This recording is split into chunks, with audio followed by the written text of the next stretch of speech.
Catherine Flowers and Mustafa Santiago Ali, thank you so much for joining us at the Bloomberg Green Festival. Thank you very much for having us. Great. So we got a chance to talk before this on Tuesday, I believe it was. It was just as Hurricane Sally was approaching the Gulf Coast. And Catherine, you live in Alabama, and I wanted to ask you about the aftermath. Like, how was it for you? How was it for your community? Well, in my particular community, I live in Montgomery, so you know when the Weather Channel comes to town to expect something. But one of the things that was different about this, we were fortunate we didn't have the type of damage they had along the Gulf Coast or south of us, but it was a long rain event, and this lasted longer than I ever anticipated that it would. In my experience of living through tropical storms or hurricanes, we also had a lot of wind. We had a lot of wind gusts. So when the outer bands would come through, it almost felt like my house was breathing because it was so strong, the pressure that this particular tropical storm and formerly Hurricane Sally had. And I think that the kinds of issues that people generally have in this area associated with it, other than power outages, trees down, there wasn't a lot of damage to buildings here. That was mostly on the Gulf Coast. But I'm very concerned about the African American communities that are impacted by this, that we won't see on television, that have the flooding, that have, in the case of the people that have on-site septic, that are having the systems probably coming back, the effluent coming back into their homes now. Those are the kinds of things that are associated with the water going into the ground and saturating it, where it could no longer treat that. So some people still have power outages, and of course there's still a lot of damage along the coast, and my concern is whether or not those communities will get justice, and that's what climate injustice is all about. Mm-hmm. Right, you've done a lot of work on Lowndes County and specifically problems with sewage in Lowndes County that disproportionately affect Black communities. I mean, can you describe that a little bit for people? Yes, in rural communities, a lot of people either have on-site septic systems or they have these small community systems. And I found out that, what is very common in Black communities, especially Lowndes County, we thought it was normal, was to have sewage lagoons. Lagoons is like a big pond of raw sewage. And what's so strange about these lagoons, I know the high school that I went to had a sewage lagoon on the campus. You could smell it all the time. Wow. And we didn't know that it was not normal. People that have on-site systems, the problem with those is that they either they fail when it rains a lot, and climate change is creating a lot of those events. And when they fail, it comes back into the home, or it ends up out on top of the ground. Or in the cases of people that can't afford these expensive systems that don't work and don't take into account climate change, they end up straight piping it out onto the ground. And I believe personally that's one of the reasons why Lowndes County now has the highest per capita infection rate for COVID in the state of Alabama, as well as also having the highest per capita death rate in the state of Alabama for COVID because of exposure to raw sewage, which, as we know, creates health problems and the kinds of disparities that COVID can zoom in on and target. And that's why we've suffered a lot of death as well as a lot of sickness. Mm-hmm. Well, one thing you both mentioned when we were talking the other day, and I mean, it's just true, is that a lot of the disparities we're talking about, with from the way sewage is treated to the way communities are impacted by COVID-19, these are all the result of deliberate policymaking. This is not an accident. These are the predictable effects of certain policies, and that, both of you are sort of engaged in an effort to change the systems that made those policies. That's correct. I think if you look at Lowndes County's history, there's a book by Dr. Hassan Jeffries called Bloody Lowndes. At the end of, slavery, which at least a lot of people in Lowndes County, including my own family, are descendants of slaves. There was an effort to control the labor. And the effort was, there were various policies, including racial terror. And a lot of Mm-hmm. that still, and it evolved from racial terror to systematic racism and putting laws in place or policies in place that restricted the kinds of things that will improve the quality of life for people living in areas like Lowndes County. And that's being played out, and COVID is pretty much exposing a lot of that. Mm-hmm. And Mustafa, one of the things that you said the other day that I has really stuck with me is that if we want to be able to move forward, if we want to be able to make progress in the fight against climate change, we can't simply look forward. We have to examine the things that got us here if we're going to know what we actually need to do. Yeah, exactly. And Catherine, hit on, some really important points. We know the history of our country, at least most of us do. I know that, now there's an initiative to rewrite history, but we won't deal with that in this moment. But we know that indigenous brothers and sisters were removed from their land, and that was a policy decision that actually did. It was a policy decision that enslaved Africans and brought them to the Caribbean and South America and to our country, and then to decide to keep them, in chattel slavery. And we look at our policies, systemic racism, unfortunately, is one of the foundational elements of them, even if it was not written out in such a way, although if you unpack it, you can actually see it.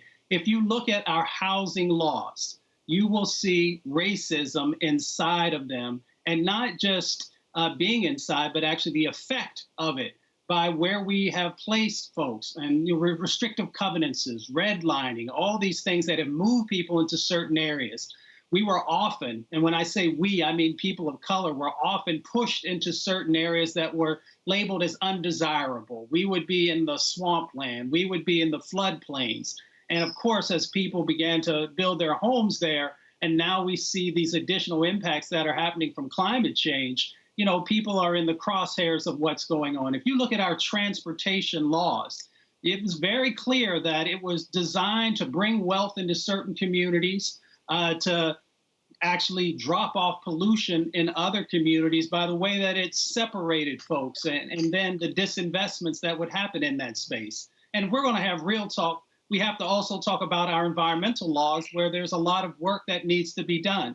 There's a reason why the Clean Air Act and the Clean Water Act and RCRA and a number of the others that we can label have not been fully protective. They have been the basic protections. And when you're talking about vulnerable communities, then the basics is not going to get it.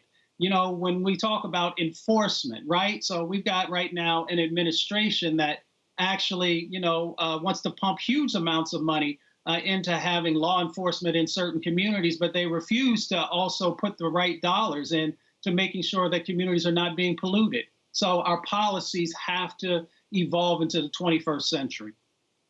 I mean, speaking of the 21st century, we're seeing such a huge youth climate movement right now that I think are really keyed into it seems like innately keyed into a lot of the issues we're talking about, specifically climate justice issues. These are not separate conversations, civil rights and environmentalism. They are one conversation. And, both of you have been activists since you were teenagers, since you were quite young. And so I feel like you would have greater insight than almost anybody into how we can keep the momentum right now going, and specifically keep these young people engaged in this movement as they get older and throughout their lives. So what advice would you give them? How do you think we can keep this moving? Well, I mean, you just have, go ahead, Catherine. Oh, I was just going to say, historically, most changes that have taken place, throughout the world have been movements led by young people. And I'm very encouraged by this. And I think that they're going to be engaged because they understand climate change in a way in which we don't understand it, because they know that their future is at stake. And I am just emboldened and also quite happy to see that the protests in particular are being led by young people. And I think that in order for us to have the change that needs to happen in terms of the policies that Mustafa has talked about that have systematically been a part of this country, young people are going to have to be at the forefront and at the table in terms of finding the real solutions. Mm-hmm. Yeah, we have to support young leadership. The energy, the ingenuity is already there. And lots of times people will applaud that. But when it comes to the other types of support that's necessary for, youth-led organizations and others to actually thrive, then we've got to make sure that that's happening also, so that they have the capacity that's necessary to be able to make the change that happens, so that they have the resources that are necessary to continue to expand the movement and to reach many folks. And then here's the part that most administrations miss. You've got to make sure, if you're saying that you value that expertise and that energy that young people bring, then they have to be a part of your administration also at the highest levels throughout all of these agencies and departments, which you very rarely see. So we know that young leaders in the climate space and the environmental space have expertise. They have expertise just like someone who's been doing it for 20 or 30 years. So when that is the case, why aren't they also given the opportunity to lead agencies or to lead commissions or whatever it might be? So hopefully, as we are evolving and understanding, if you say that you are truly an ally, that you truly support young leaders, then make sure that that's translating into the opportunities around the decision-making table, and then we'll know that it's real. Mm-hmm. We just got a question from the audience, and Catherine, we were talking a little bit before we got started about the Biden campaign's Unity Task Force. One of our audience members wants to know what a Biden administration climate team will look like. How seriously does he take this? And would a Biden administration be up to the task, be up to fixing the problems that we're talking about right now? Well, personally, just based on my experience with the task force, I think that the Biden administration would be up to the task of fixing the problem. We had numerous discussions around climate justice, climate change, and in particularly environmental justice. And a lot of the task force that I served on, I was appointed by Senator Bernie Sanders, and I served with AOC and Prashini Prakash, who just preceded me. And she was very, very vocal. Actually, I remember the first task force meeting, they sought her out first to get her opinion as a young person. And she was very involved in the conversations and creating the policies, suggestions that we came out with. So I believe that they're definitely up to the task. But I also believe that it's important, no matter who's in the White House, whether it's Biden, and hopefully it would be Biden, we will still have to provide the pressure to bring about the change that's necessary. Mm-hmm. What does that pressure look like? You both of you are activists and actively involved in putting pressure on people in power to create policies that will, climate friendly policies. And so I guess, what do you think going forward? What does the work look like? I mean, the work it takes many different forms, and it depends on what the expertise are of the folks who are, advocating and also using their activism to make change happen. So the first place that we should start with is our vote. And it should not matter, no matter whom it is that's in office. If they're not living up to the expectations, then we have to find other folks. And folks also got to run for office themselves to make sure that there's real authenticity in that space. Catherine also talked about pressure. That pressure comes in lots of different ways. That pressure comes in the utilization of your dollars and where you invest them and where you don't. So if you have someone or an action or an activity that is actually being helpful, then we should utilize our dollars in that space to help to strengthen that and to let folks know that, there's accountability, one, on the positive side of saying we support what you're doing, do more, or taking those dollars away when it's someone or something that's not being helpful to our communities. The other part is that everybody has power. Pick up your cell phone. Everybody almost across the planet now has a cell phone.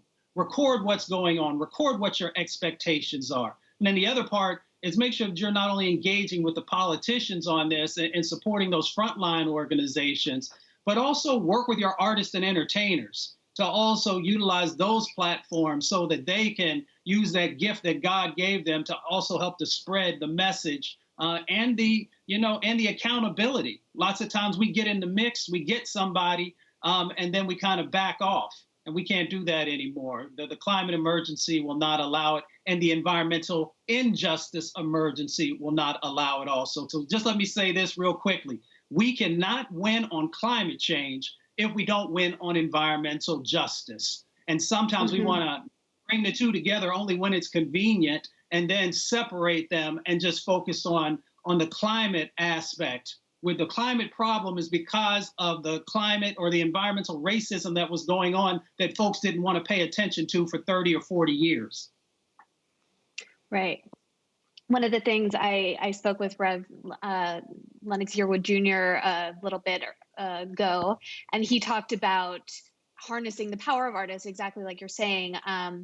And, you know, one of the historic mistakes of the environmental movement has been to focus too much on parts per million in the atmosphere, carbon taxes, and really abstract sort of technocratic mechanisms. And what I hear you saying, what I hear many in the environmental justice movement saying is that that's not enough. That's not working. Like, we need a new strategy to actually bring people together and bring more people into this movement. And we have to put a face on it. I think that, you know, for so long, we've used, of course, animals, we have to save them as well. But we actually have to see the people that are suffering now. And I think the reason that even in the environmental movement, I think we're going to have to met out the systematic racism that may be pervasive there as well. People are well-intentioned. At the same time, you know, we got to see that child that can't breathe because they're living in these communities that have a lot of air pollution. We have to look at communities that are suffering from cancers because of the kinds of toxins that are being placed in their water and also in the air. We have to also make sure that when we talk about COVID, that we don't talk about it in abstract. And I like the fact that the media is now putting faces and telling the stories of families and people that are being impacted by that. And I think that's another way in bring pressure. We also have to tell our stories. And one of the things that I've done is actually documented my story from my youth to now with a book, Waste, which talks about the wastewater issue, because this is an issue that should not even exist in the wealthiest country in the world. You know, the president once said, he talked about, why don't we have people coming from certain other European countries that he named instead of the S-hole countries, but have those right here in the United States, and it's not by an accident. If you look and see where these communities are. So if you start putting a face on this, then that's what environmental justice looks like. And if we want to move toward justice, we're going to have to clean it up. Mustafa, you early in the Trump administration, for decades before that, had been working at the EPA. You were a co-founder of the Office of Environmental Justice there, and you resigned very shortly after the first leader of the agency, Scott Pruitt, took office. And I wanted you to talk about, sort of bring us inside that decision, I guess, because we've talked about, engaging, like bringing people into positions of power to enact change. And, what did you see that made you think that that was no longer going to be possible, and that the more powerful position was going to be outside? Well, there's a very famous quote. My mama likes to say that she was the one who invented it, but she wasn't. And it goes like this: when someone shows you who they are, believe them. And they shared with us. And I think most folks thought there's a possible way that you would actually do these things. But when I was taking a look at all the things that they were going to roll back, and the budget cuts that they were going to do, I had a responsibility, because the environmental justice movement, the civil rights movement had embraced me and mentored me. And I knew that these actions were going to make more people sick, and unfortunately, we're going to take more people's lives. I don't think any of us knew it was going to be as big as it has been, with, the attempt of rolling back 100 different, laws and statutes and other things that are related to the work that we do.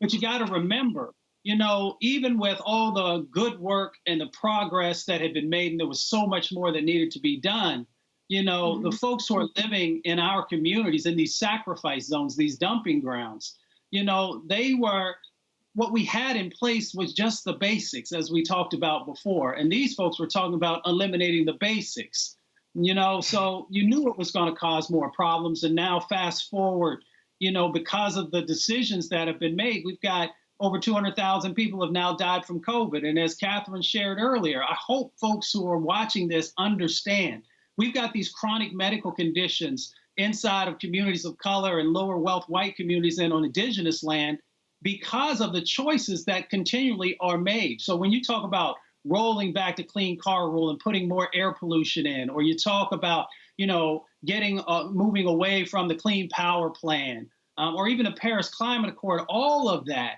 comes together inside of these communities that are already being disproportionately impacted. So for me, I knew that I had to stand up. I didn't think it was going to get the attention that it did, and just let folks know that, these communities matter, their lives matter, and all the work that was done in conjunction with them was important. So I tried to be respectful in my resignation letter. They say over 1 million people read it, and I was just trying to point out all of the tools, all of the successes that have happened, and that they had the opportunity to actually be champions if they chose to for these issues. But we now see how this is all played out. And that's one of the reasons that folks have to vote, because your life depends on it. Well, speaking of voting, we have a question from the audience about voter suppression, asking if you can talk about the link between voter suppression and climate justice. Yes, I come from Lowndes County, which is between Selma and Montgomery, and most of the Selma to Montgomery voting rights march went through Lowndes County. And I think, as having seen this firsthand, the evolution of voting rights and now the restrictions that are being placed on voting, we have to vote on all levels. I mean, just to give you an example, here in Alabama, the Alabama Public Service Commission just extended their solar tax. It was one of the highest in the nation, and they made it even higher. There was a person who was actually at that Public Service Commission hearing who was filming it live on Facebook, making sure people could see it. And she was arrested, kicked out of the meeting. And when she went to the Alabama Supreme Court a few weeks ago, they ruled that the Alabama Public Service Commission meeting was not a public meeting, which is, there's some irony in that. But it also underscores the type of suppression that's happening on all levels. We have to focus on every elected office up and down the ballot. And we have to make sure that the voices of the people are heard. And in this particular case, in the state of Alabama, Supreme Court justices are elected. So to me, that was another form of voter suppression. We have it on all levels, and I think that we have to be very, very careful to make sure that everybody gets a chance to participate and everybody gets a chance to vote, and we need to vote overwhelmingly, because if not, this may be the last opportunity we get a chance to do this. We also have an audience question about the work of indigenous communities, and what are some of the ways that our audience watching right now can support those communities in their efforts to stop things like pipeline construction and et cetera, et cetera. Well, our indigenous brothers and sisters have told us for hundreds of years, even though for millennia, that they've known these lessons, that water is life.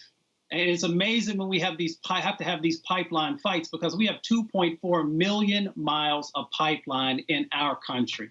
That's enough to go to the moon and back twice, and then be on your way back again.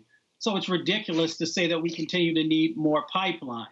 And the reality of what is going on is that what's flowing through the pipeline, is running through low-income white land and farmland and ending up in Black and brown communities along our coast. And of course, we know that that is also playing a role in the 100,000 people who are dying each year prematurely from air pollution in our country, more than are dying from gun violence and more that are dying from car crashes. So we should be standing with our indigenous brothers and sisters and others who are carrying the weight, if you will. And I'll just leave y'all with this. The first principle of the environmental justice movement is honoring Mother Earth. So if we actually did that, imagine how different our planet would look. Imagine how different our country would look. And imagine how healthier our families would be. Mm-hmm. Catherine, we have only about 30 seconds left. Is there anything you'd like to leave the audience with? Well, basically, that's why I went to Standing Rock. because I felt that it was an opportunity to take a stand and also join with our indigenous brothers and sisters who in some cases are relatives of African Americans to fight to make sure that we protect the common home that we all have, and that's Mother Earth. Well, thank you both so much for joining me today. I hope we can talk again. Thank you.